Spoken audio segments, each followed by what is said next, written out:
अब उसमें तरीका यह हो सकता है कि आप माफी मांगे।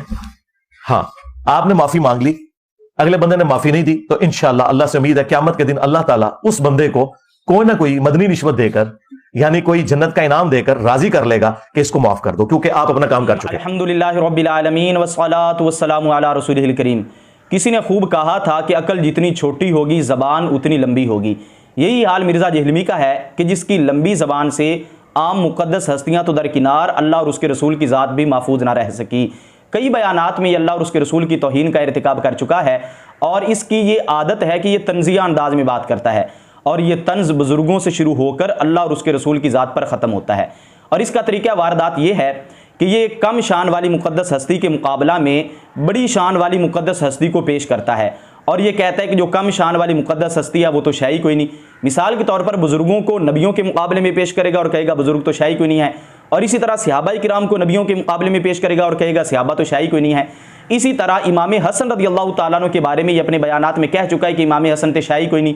मौला अली के बारे में भी ये कह चुका है कि मौला अली ते शाही कोई नहीं।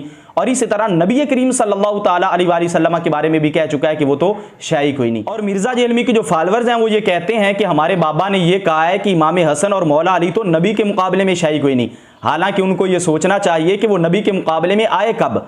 क्या इमाम हसन रज़ियल्लाहु ताला अन्हु नबी के मुकाबले में आए हैं? जो ये आप मुकाबला तुम्हारे बाबा ने खुद करवाया है, जब वो मुकाबले में ही नहीं आए तो उनके लिए ये लफ्ज़ क्यों बोला जाएगा? और इसी तरह जब मौला अली नबी करीम सल्लल्लाहु ताला अलैहि वसल्लम के मुकाबले में आए ही नहीं है तो ये क्यों कहा जाएगा कि मौला अली तो नबी के मुकाबले में शाही कोई नहीं है?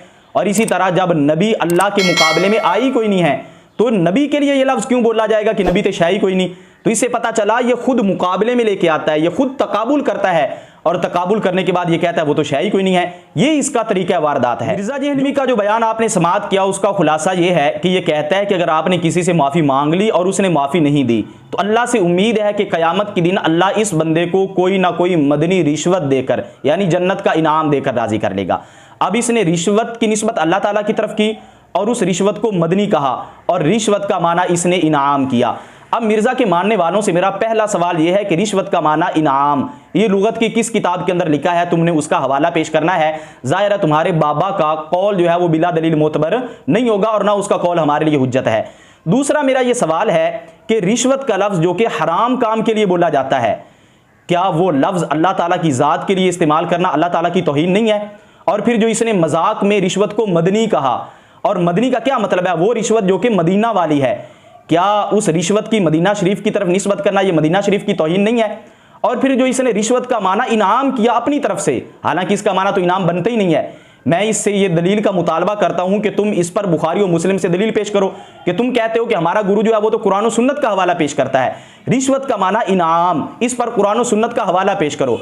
और फिर अगर तुम कुरान और सुन्नत का हवाला पेश नहीं कर सकते तो चलो किसी सहाबी का कौल पेश कर दो कि उन्होंने रिश्वत का माना इनाम किया हो, किसी ताबी का कौल पेश कर दो कि उन्होंने रिश्वत का माना जो है वो इनाम किया हो। इससे पता चला कि रिश्वत का माना जो इनाम किया है ये तुम्हारे गुरु ने किया है। अगर रिश्वत का माना इनाम भी कर लें तब भी ये लफ्ज़ अल्लाह ताला की ज़ात के लिए बोलने की इजाज़त नहीं, क्योंकि रिश्वत ये बंदों में ऐब है। तो जो चीज़ मखलूक में ऐब हो वो अल्लाह की शायान शान कैसे हो सकती है? इसके हवाला से ये सुनन इब्न माजा इसकी जिल्द 1 है और इसमें नबी रहमत सल्लल्लाहु ताला अलैहि वसल्लम का फरमान मौजूद है। हदीस नंबर 2313 है। आप सल्लल्लाहु ताला अलैहि वसल्लम ने फरमाया लानतुल्लाहि अलर गाशी वल मुर्तशी, अल्लाह की लानत है रिश्वत देने वाले पर और रिश्वत लेने वाले पर। तो जिस काम पर अल्लाह ताला की लानत है यानी रिश्वत वाला काम, वो अल्लाह ताला की ज़ात के लिए कैसे साबित किया जा सकता है? तो मिर्ज़ा जहलमी तो इतना बड़ा बदबख्त इंसान है और तेरी ज़बान इतनी लंबी हो चुकी है कि तेरी ज़बान से अल्लाह की ज़ात ही महफूज ना रही और तूने रिश्वत का लफ्ज़ जो है वो अल्लाह ताला की ज़ात के लिए इस्तेमाल किया और फिर मजाक उड़ाते हुए उस रिश्वत को तुमने मदनी भी कहा। और ये याद रहे कि अगर किसी लफ्ज़ के अंदर एक अच्छा माना हो एक बुरा माना हो, वो लफ्ज़ भी अल्लाह और उसके रसूल की ज़ात के लिए नहीं इस्तेमाल कर सकते। यानी इसके फॉलोअर्स ये कह सकते हैं कि नहीं जी रिश्वत का माना जब उसने इनाम कर दिया तो फिर इसमें कोई हर्ज नहीं है, ये तो इसने किया, हालांकि रिश्वत का कोई अच्छा माना है ही कोई नहीं। तो अगर कोई ऐसा लफ्ज़ हो जिसके अंदर कोई अच्छा माना भी हो बुरा भी हो, वो भी अल्लाह और उसके रसूल की ज़ात के लिए इस्तेमाल नहीं कर सकते। क्या आपने कुरान पाक नहीं पढ़ा? सूरह बकरा में पहले पारे के अंदर रब्बुल ज़ुल जलाल फरमाता है या अय्युहल्लज़ीना आमनू ला तक़ूलू राइना, ऐ ईमान वालो तुम राइना ना कहो, यानी मेरे हबीब को राइना ना कहो। हालांकि राइना का क्या माना है? ए हबीब आप हमारी रियायत करें, क्या इसके अंदर अच्छा माना नहीं है? लेकिन अल्लाह ने अपने हबीब के लिए लफ्ज बोलने से मना कर दिया, क्योंकि जहां इसके अंदर अच्छा माना है वहीं यहूदी इसका एक बुरा माना भी मुराद लेते थे।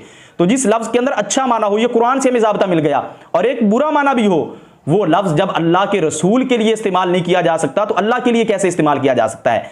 तो जब ऐसा लफ्ज जो अच्छा और बुरा दोनों मानी रखता हो वो नहीं इस्तेमाल कर सकते, तो जो रिश्वत जो कि बुरा ही बुरा माना रखता है, इसका अच्छा माना है ही कोई नहीं, वो अल्लाह ताला की जात के लिए कैसे इस्तेमाल कर सकते हैं? और तूने सिर्फ अल्लाह ताला की तरफ रिश्वत की ही निस्बत नहीं की, बल्कि तूने अल्लाह के अलावा अरबों लोगों को भी खुदा माना हुआ है। क्योंकि तू तो ये कहता है कि अल्लाह ताला ये फरमाता है कि तुम ये अपनी जिंदगी मुझे दे दो तो मैं भी तुम्हें जन्नत में एक मिनी खुदा बना दूंगा, एक छोटा खुदा बना दूंगा। जब इससे पूछा गया कि छोटा खुदा तो कोई होता कोई नहीं, तो इसने आगे से जवाब दिया कि अल्लाह हमेशा हमेशा के लिए जब जिंदगी दे देगा, जो कि अल्लाह का वसफ है, तो इसलिए बंदे छोटे खुदा बन जाएंगे।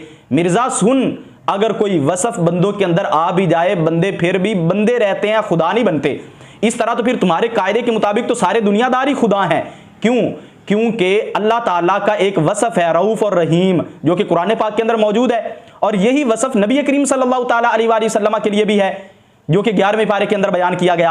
अब तुम्हारे बकौल अगर अल्लाह का कोई वसफ बंदों के अंदर आ जाए तो फिर बंदे छोटे खुदा बन जाते हैं। तो तुम्हारे नजरिए के मुताबिक तो नबी करीम सल्लल्लाहु ताला अलैहि वसल्लम भी छोटे खुदा बन गए। ये तो मुशरिकीन मक्का का अकीदा था जो तुमने अपनाया। तुमने अल्लाह के सिवा अरबों लोगों को खुदा मानकर एक शिरकिया अकीदे का इर्तिकाब किया, और फिर इसी तरह तुमने नबी करीम सल्लल्लाहु ताला अलैहि वसल्लम के लिए लफ्ज़ छोकरा इस्तेमाल किया, और तुमने उनको यहूदियों के खाते में डाल दिया कि यहूदी कहते थे। हालांकि यहूदियों ने कहां पे कहा? कोई कुरान की आयत, कोई हदीस तो पेश करो ना कि यहूदियों ने हुजूर के लिए ये लफ्ज बोला हो। अपनी तरफ से घड़कर तुमने यहूदियों के खाते में डाल दिया, और भी बहुत सारी तुमने तौहीनें की। आओ मैं तुम्हें बताता हूं कि जो तुमने तौहीद बयान की वो किस तरह की है, और जो अहले सुन्नत तौहीद बयान करते हैं वो किस तरह की है। ये फतावा रज़विया शरीफ इसकी जिल्द 14 है। आपसे ये सवाल किया गया सफ़ा नंबर 613 पर, रब्बुल इज़्ज़त जल्ला जलालुहु व तआला शानुहु की निस्बत मियाँ और साहिब कहना, यानी अल्लाह मियाँ और अल्लाह साहिब, जायज़ है या नहीं? यानी अल्लाह मियाँ और अल्लाह साहिब कह सकते हैं या नहीं?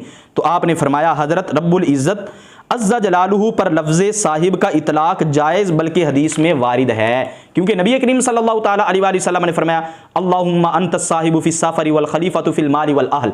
तो साहिब का लफ्ज़ नबी करीम सल्लल्लाहु ताला अलैहि वसल्लम ने अल्लाह के लिए इस्तेमाल किया, और आगे आप ये फरमाते हैं और मियाँ का इतलाक़ ना किया जाए, यानी अल्लाह मियाँ ना कहा जाए।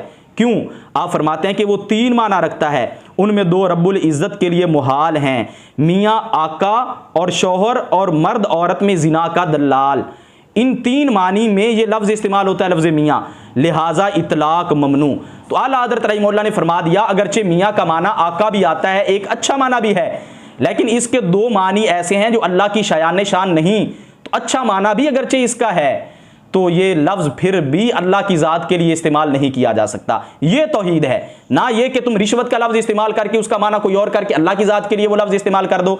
तो हमारे नज़दीक एक लफ्ज़ के अंदर अच्छा माना भी हो और एक बुरा हो, तो वो लफ्ज़ भी अल्लाह की ज़ात के लिए नहीं इस्तेमाल कर सकते। और रिश्वत के अंदर तो कोई अच्छा माना है ही कोई नहीं, इसका तो माना बुरा ही बुरा है।